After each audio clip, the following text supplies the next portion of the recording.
Hi, we will continue our discussion on writing a scientific paper, and we will now proceed to the discussion of making tables and graphs. Okay. Uh-huh. Okay. So these are my references,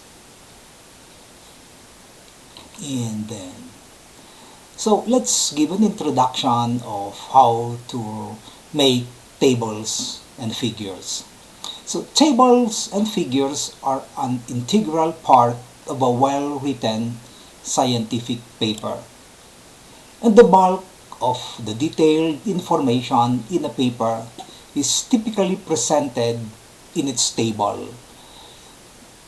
More importantly, when we talk of detailed information, we typically present them in tables.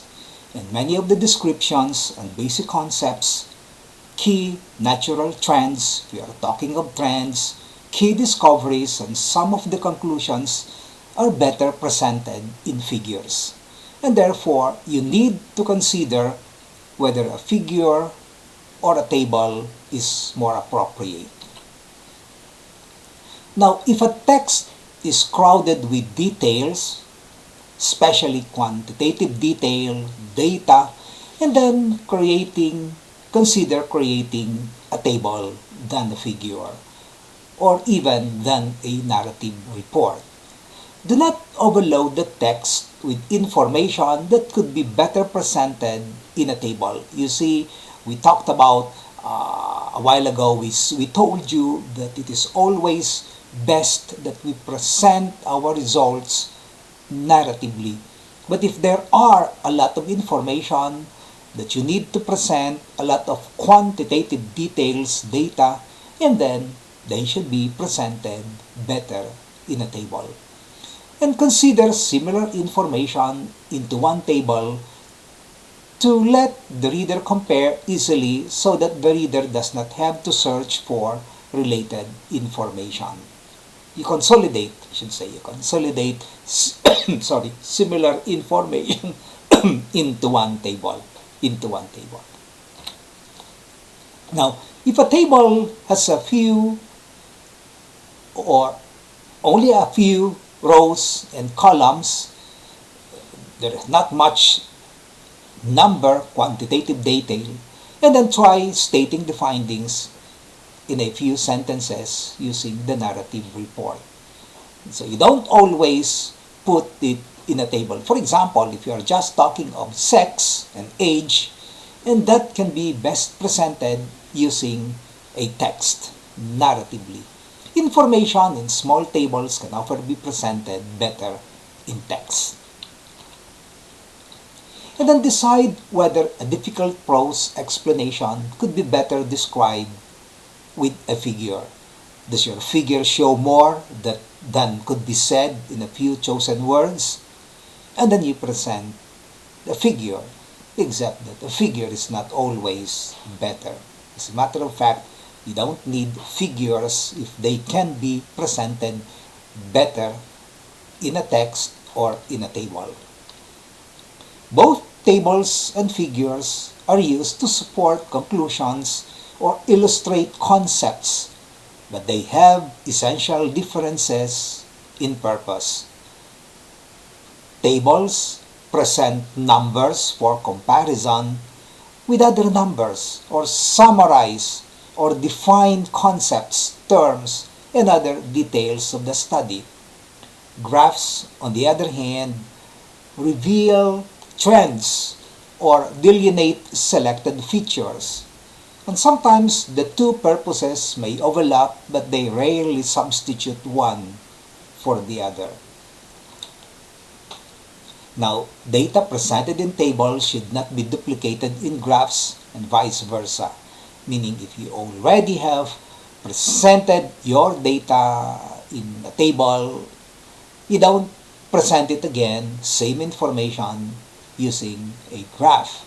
We talked about this last time when I said that you don't duplicate text. What you already have written may not be presented anymore in a table. So no duplication between texts and tables, nor should be there a duplication between tables and graphs.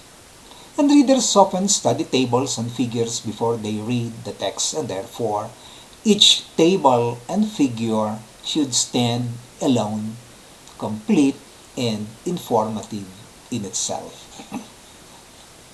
So now we'll zero in the discussion on the tables.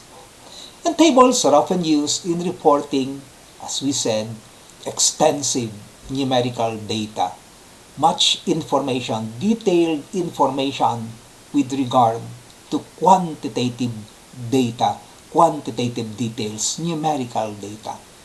And they are reported in an organized manner. And they should be self-explanatory, and then number the tables in the order in which they are cited in the text. Let's talk of guidelines in preparing tables. First, we talk of table numbering. Arabic numerals are used to number the tables in order, in the order in which they appear in the text. Arabic numerals, what we normally write, 1, 2, that's Arabic. In an article, each table should be numbered sequentially in the order of appearance, and include the variables, the groups on whom the data were collected, the subgroups even, and the nature of statistics reported. The table title and the heading should concisely describe what is contained in the table. Now, table titles. Abbreviations that appear in the body of the table or even in the title can sometimes be explained in the title. However, it may be more appropriate to use a general note rather than explain it in the title.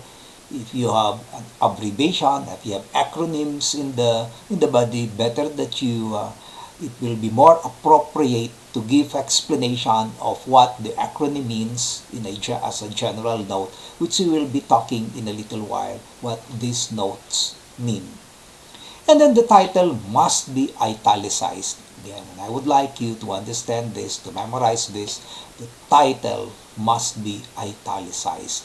And that's actually the standard APA format for journal submission, requires double spacing throughout. Okay. Table headings. Headings are used to explain the organization of the table. You may use abbreviations in the headings, however, include a note as to their meaning if you use mnemonics, variable names, or scale acronyms. So put a note there, a legend, what do they mean? And standard abbreviations and symbols for non-technical terms can be used without explanation, like for example NO for number and percentage for percent. You don't have to explain what they mean because these are standard abbreviations. Have a precise title, and then or the column headings, the row labels that are accurate and brief. When you talk of column headings and row labels, they should be accurate and brief. Each column must have a heading, including a stub column or the leftmost column. So when you say the stub column, that is actually the leftmost column, the first column on the left side, And then its heading, the heading of the stub column is called the stub head. Okay, and stub column usually lists the significant independent variables and the levels of the variable. Now, column heads cover one column. So when we say column head, it should cover just one column. But we have what we call the column spanners that can cover two or more columns. Each of these columns under the column spanner will have its own column head. Headings stacked in this manner are called decked heads, meaning if you have a spanner, column spanner, and then under this column spanner are columns, sub-columns, okay, we call them decked heads. And this actually is a good way to eliminate repetition of column headings, but then you try to avoid using more than 2 levels of decked heads, because if you have more than 2 levels of decked heads, and then the table will appear cluttered. Now, column heads, column spanners, and stub heads should all be singular. When you put the headings there, they should be in singular form, unless referring to a group, for example, children. Table spanners, which cover the entire table, may be plural. So when you say table spanners, they now cover the entire table, they may be plural. And use sentence capitalization in all headings. Sentence capitalization in all headings. Notice that in APA style table, there are no vertical lines, only horizontal lines. There are no vertical lines. The horizontal lines can be added by using a draw feature or a border feature for tables in a word processor, MS Word, for example. They can be drawn in or by hand if typed. But of course now we're using many times the MS Word, and it has the draw feature to put the borders, the horizontal lines. Now, the body of the table. The body contains the actual data that you display, and round numbers improve readability and clarity more than precise numbers with several decimal places. And it's a good guideline is to report 2 digits more than the raw data. So, for example, as a matter of fact, I use 1 digit more than the raw data. For example, if age is reported as a whole number, and if I talk of the mean age, because the table should contain a summarized data, I'll be using 1 digit, 1 decimal. For standard deviation, 2 decimals. A reader can compare numbers down a column more easily than across a row. So when you want to compare numbers, it will be better that you compare numbers down a column, by the column, instead of across a row. Now, column or row averages can provide a visual focus that allows the reader to inspect the data easily without cluttering the table. If a cell cannot be filled because information is not applicable, then leave it blank. If it cannot be filled because information cannot be obtained, and then or it was not reported, then insert a dash and explain the meaning of the dash with the note in the table below. So let's talk of the notes. Notes are often used with tables. There are 3 different forms of notes used with tables: to eliminate repetition in the body of the table, to elaborate on information contained in a particular cell, and to indicate statistical significance. So these are the 3 different forms or reasons for the notes: eliminate repetition, elaborate on the information contained, and include statistical significance. Now, a general note provides information relating to the table as a whole, including explanation of abbreviations used. So when we talk of a general note, we are actually providing information to the whole table. And then this could be used to indicate if a table comes from, for example, another source. Now, a specific note makes a reference to a specific row, column, or cell of the table, and is given a superscript lowercase letter. A superscript lowercase letter beginning with letter A. So, for example, superscript A, N is equal to 50. Now, specific notes are identified in the body with a superscript. With a superscript. A probability note is to be included when one or more inferential statistics have been computed and there isn't a column showing the probability or the p-value. Well, you can use a probability note where you will say that the result is statistically significant if you don't have a column for a p-value. But you don't need a probability note if you already have a specific column for the p-value. Asterisks indicate statistical significance of findings presented with the table. In a probability note, many times the probability note is denoted as asterisks if there is no column for the p-value. And try to be consistent across all tables in a paper. The important thing is to use the fewest asterisk for the largest p-value. It is common to use one asterisk for a p-value of 0.05, two asterisks for 0.01. So p-value less than 0.05, two asterisks less than 0.01. So these asterisks are probability notes. Notes should be listed with general notes first, then the specific notes, and then followed by the probability notes without indentation. They may be single-spaced for better presentation, the notes, rather than we talked of double-spaced in the body of the table, but for notes, better that you just put single-spaced for the legends. And explain all uses of dash and parentheses, abbreviations for technical terms, group names, and those of similar nature must be explained in a note to the table. So this is an example of a table. You will note that this table number 1, this one is Arabic. This is not Roman numeral, this is Arabic number. Like this one, these are Arabic numbers. So this is table 1.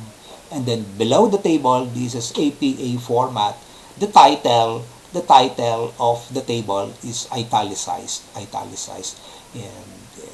then use standard capitalization. Important words should be capitalized. So for example, mean, standard deviation. So notice that these are in plural because this is a table for a table spanner. There's a table spanner for the whole table. You can have plural. They may be plural. The measure of self-direction in learning as a function of age in adult students. You will note that the important words are capitalized, but those words like prepositions, articles, you don't have to capitalize them. Okay? Or even conjunctions or conjunctions.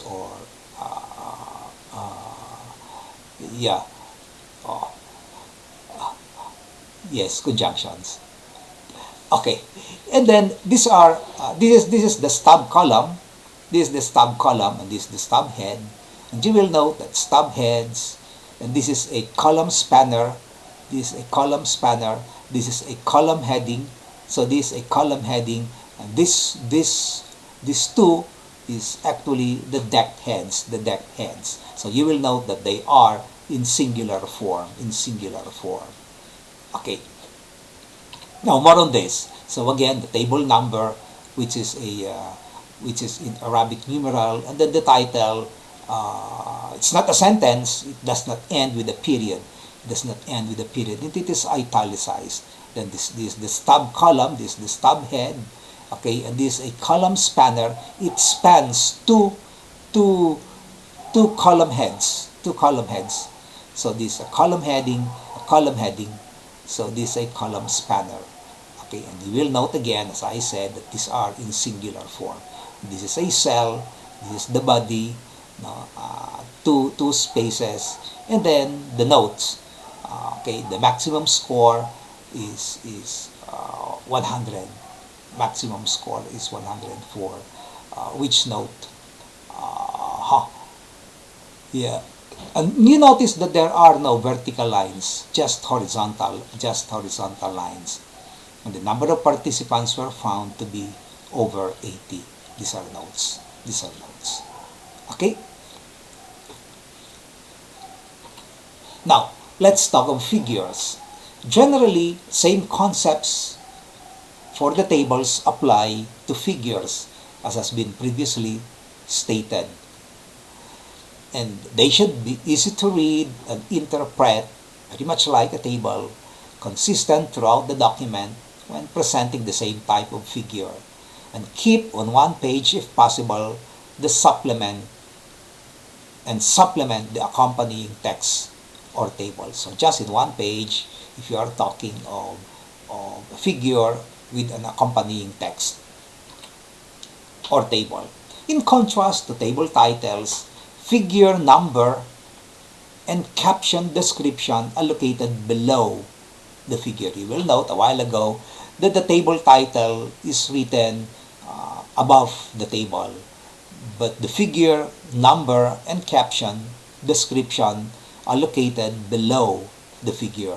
And the caption provides enough detail so that the figure can be understood without reading the accompanying text. So the caption should give enough detail. As a matter of fact, it should be written as a sentence so that you don't have to read the accompanying text because the caption in itself is already self-explanatory. Some cautions in using figures: make it simple. Complex diagrams that require lengthy explanation should be avoided unless they are an integral part of your research. Use a minimum number of figures for just your important points. You don't write too many, you don't make too many figures. If too many figures are used, your important points may be lost. Integrate text and figure. Make sure your figure complements and enhances the accompanying text. So if there is an accompanying text, the two should be able to give to describe to the reader what you really want to point out. So this is an example of a figure. Okay, this is best presented using a figure. You are talking of mosaic pattern tests. Okay, and you will note that the figure, the caption in this figure is written below the table, and then the figure is the one, the figure number 1. Okay, you will note that this is italicized, and the caption, which is actually a sentence, because it's a sentence, it should end with a period. Unlike a table title, the table title is not a sentence but a phrase. It does not end with a period. But a figure can be a sentence. It should end. If it's a sentence, it should end with a period. It should end with a period. The figure number is italicized, as I said, but the caption itself is not. And then, unlike with the table title, the description of the table, the caption of the table is italicized, but the table number is not. Also, the caption text is a sentence case. Only the first words, because it's a sentence, only the first word is capitalized. You will note that these important words are not capitalized because this is a sentence case, a sentence. So only the first word and the proper nouns are capitalized, and it should end in a period. Okay, so this is actually a APA format. Okay, yeah. So let's go to the last topic: citing references. Okay, so why do we need to reference? Well, of course, when you reference, you use the standardized style to acknowledge the source of information that is used in your paper. When you say, you will keep on hearing here the word assignment, that's actually the paper, the research paper. It is important, morally and even legally, to acknowledge someone else's ideas or words that you have used, because if you don't, and then you will commit what we call plagiarism. So you need to acknowledge someone else's words, and that's the reason why we reference. Academic writing encourages paraphrasing information that you have researched on and read. But even if you paraphrase the information, you still need to put your source. Paraphrasing means rewording something you have read to your own we have read into your own words. If you use someone else's words or work and fail to acknowledge them, then you may be accused of plagiarism or infringing copyright. Okay, referencing correctly enables the marker or reader of your assignment to locate the source of the information. They can verify the information or read further on the topic if you reference. Referencing also allows for you to retrace your steps and locate information that you have used for assignments and discover further views or ideas discussed by the author. By referencing clearly and correctly, it demonstrates that you have undertaken research on the assignment topic and the located relevant information. There are two main parts to referencing. The first, indicating within your assignment, within your paper, the sources of the information that you have used to write your assignment. And this demonstrates support for your ideas, arguments, and views. Sometimes this is referred to as citing in text or in-text citation or just simply text citation. So this is the first referencing that is written within the body of your paper.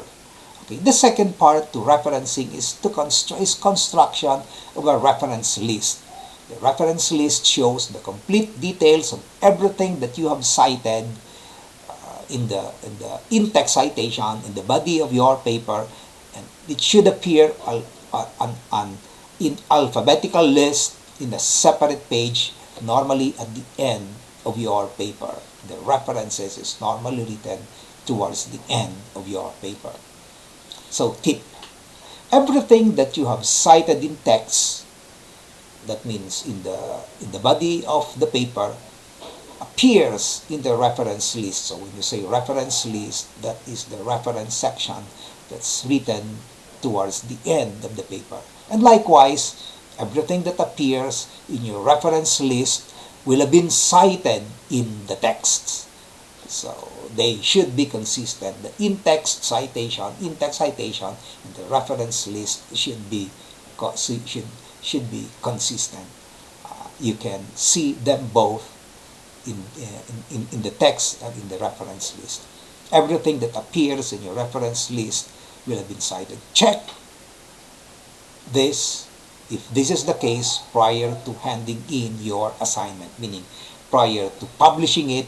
Check if what you have written in the in-text citations are also written in the reference list. And there is only one exception when using. The exception is that when using a personal communication, personal communications are cited in text, but they do not appear in the reference list. Now, let's talk first of the first reference. First part, the in-text citations. Even though you have put someone else's ideas or information in your own words, meaning you have paraphrased that information, you still need to show where the original idea or the information came from.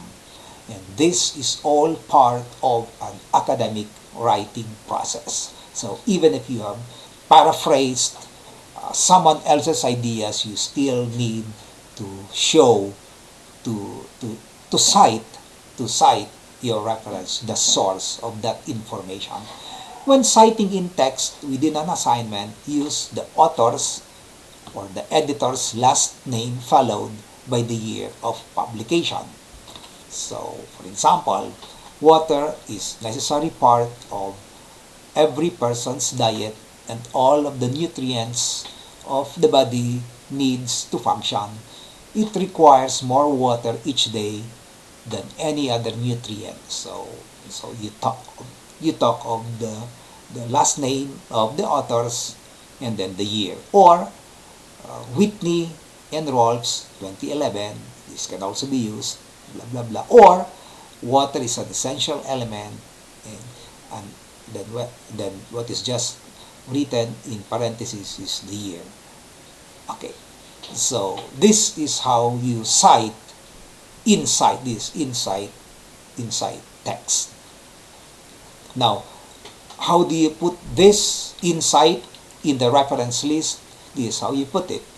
Okay, the last name, and then the middle initial, okay, and then the year, and then the title of the article, the edition number, and then the place, and then the publication.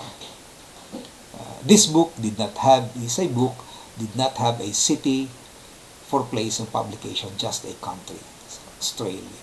Extra note, this book has an edition, that's why this is an edition, and this information is included straight after the title. So, we have 3, 4, or 5 authors. If a work has 3, 4, 5 authors, cite all authors for the first time, and then from then on, include only the last name of the first author, followed by the words et al. Et al means another's. Okay, so for example, okay, so you have this information, and then we have 4 authors, up to 4 authors, 3, 4, 5, 3, 4, 5, 3, 4, 5. Okay, so we place all the names, the family names of all 5 authors or 4 authors, and then the year. And then later on, subsequently, if you cite them again, same authors, we'll just have to cite the first author, and then you say et al, and then 2008. Now, in the reference list, you cite all 4, and these are all editors, nursing research, and the people were identified as editors if you put their ends, short version for editors. 6 or 7 authors, if you have 6 or more authors, cite only the last name of the first, if you have 6, followed by et al. Each time you refer. So more than 6, just this one. And in the reference list, when the source has up to 7 authors, include all names in the reference list. All names in the reference list. Up to 7 authors. Okay, and then the year, and then the title, and then the journal, etc. The volume, and then the pages. 8 or more authors, when there are 8 or more authors, cite only the last name of the first author, followed by et al. Okay, each time you refer to this work, very much like if you have 6 to 7, this in citation. So, for example, okay, when there are 8 more authors, the first 6, note, when there are 8 or more authors, include the first 6 names, and use the ellipsis points before concluding with the last author's name. So, and that is written in the reference list. So you have more than 8, and then this ellipsis, and then the last name, the last author, 2008. Group as authors, the names of groups that serve as authors, if it's a corporation, association, government agency, are usually written in full each time they appear in a text citation. The names, groups, associations are spelled out in the first citation and then abbreviated thereafter. Okay, now in deciding whether to abbreviate the name of the group author use the general rule that you need to give enough information in the text citation for the reader to locate the entry in the reference list without difficulty. So some groups are recognized by an abbreviation. So for example, WHO, because this is something that we already know. Now, so first text citation, Ministry of Health, MOH, subsequently MOH. And in the reference list, Ministry of Health, 2007, looking at, etc.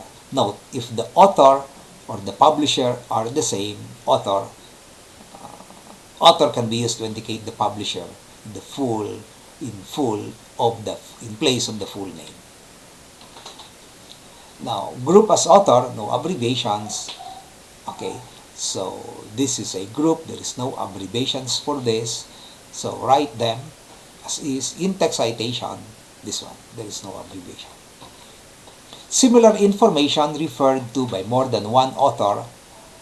Okay, so there may be occasion to refer to more than one source in relation to the similar information, meaning you have two sources, more than one source. You can have 2 or 3 sources giving the same or similar information. In this case, list the sources in alphabetical order within the brackets separated by a semicolon. So this one, and this one, meaning this concept was written by this first author and then the second author. And then you will note that this is there is a semicolon that separates the two. And in the reference list, okay, use both. Okay, and then what's the title and this one. Okay, so you just have to write both of them. And then same author and same date. So if a work has the same author and same date, differentiate between them by assigning lowercase letters A, B, C, etc. They are listed in the reference list alphabetically by title, excluding the A and the Da. So this one is an example. Okay. So from A, same author and same date. Okay, and then according to the, and then B. Okay, and in the reference list, all references or information cited in any written work, essays, research papers, etc. need to be listed in the reference list on a separate page at the end of your reference, headed references or reference list. So all of this information in the last towards the end, there's a heading which you call references or reference list. Okay, this is in plural. But if you talk of a list, well, this is a mass noun. The reference list provides all details necessary for the person reading and or making the assignment to locate and retrieve any information source cited. An accurate and properly constructed reference list provides credibility to the written work it accompanies. Now, just to repeat this tip, everything that you have cited in text should appear in the reference list. And likewise, everything that appears in your reference list will have been cited in the text. And check if this is the case prior to handing your assignment. And again, the exception is personal communications. Now, some basic rules when you write the reference list or the references. The reference list is arranged in alphabetical order of the author's last name. If there is more than one work by the same author, order them by the date of publication from the oldest to the newest. Therefore, 2004 publication should appear before 2008. If there is no author, the title moves to that position and the entry is alphabetized by the first significant word, while of course excluding the words A if the title is long, it may be shortened when citing in text. Use this ampersand and this ampersand instead of this and when listing multiple authors of a source. The first line of the reference list is left-hand justified, while the subsequent lines are consistently indented. Aha! I would like to think that this is an old what do you call this? This is an old rule from the APA. Yeah, I think the new rule now is that you don't indent, I should say, you don't indent subsequent lines. Capitalize only the first word of the title and of the subtitle, if there is one, plus any proper names. So meaning only those words that normally should be capitalized. Italicize the title of a book. If it's a title of a book, italicize the title of the journal, and the title of a web document. Do not create separate lists for each type of information. No separate list for all alphabetically arranged. Books, articles, web documents, brochures, they are all arranged alphabetically in one list. And references display full information for all citation found in the body of a research project. Some things to keep in mind when it comes to references. All references sit together in their own page, which is usually the final page of a paper. And the title of the page is references or reference list. Place references in the center of the page, and I would like you to memorize this. In the center of the page, keep the title, keep these references the same font and size as the references below. So you don't make this title references, the font of this, you don't increase the font of this. So the font same font size as the references. Do not italicize. These references do not italicize. Underline, place the title in quotation marks, or increase the font size. So you don't do all of this. And the entire page is double spaced. All references are listed in alphabetical order by the first word in the reference, which is usually the author's last name. If the source lacks an author, alphabetize the source by the title, ignoring these articles. Now, all references have a hanging indent, meaning that the second line of text is indented in half an inch. As I said a while ago, I would like to think that the new guidelines for the APA format, this sentence is no longer true. There is no indentation in the second line. Remember, each and every citation in the text of the paper must have full reference displayed in the reference list. We emphasized this a while ago. The citation in the text provide the reader with a quick glimpse about the sources used, but the references in the reference list provide the reader with all information needed to seek out the source themselves. Okay, so when creating a reference list entry for an information source, you need to identify and record specific details. It might be useful to remember the W's. Who wrote it, the authors, who edited it, when was it written, the next is the date, what it is, the title of the book, the title of the article or journal, the title of the web document, where was it published, is it a book, place of publication, usually a city, country, the publisher's name, where was the article located, serial, journal, volume number, issue, page number, and where you located. If it's an internet source, the URL, web address. So you will note that Because a lot of student, when a lot of people, not only students, as a matter of fact, even doctors in training, residents, okay, when they have as a source an internet URL, they just write the URL. No, you have to begin with the author, the date, the title of the article, and then the URL as the last. Yeah, so this is an example. So this is the author, and this is a URL. This is a URL.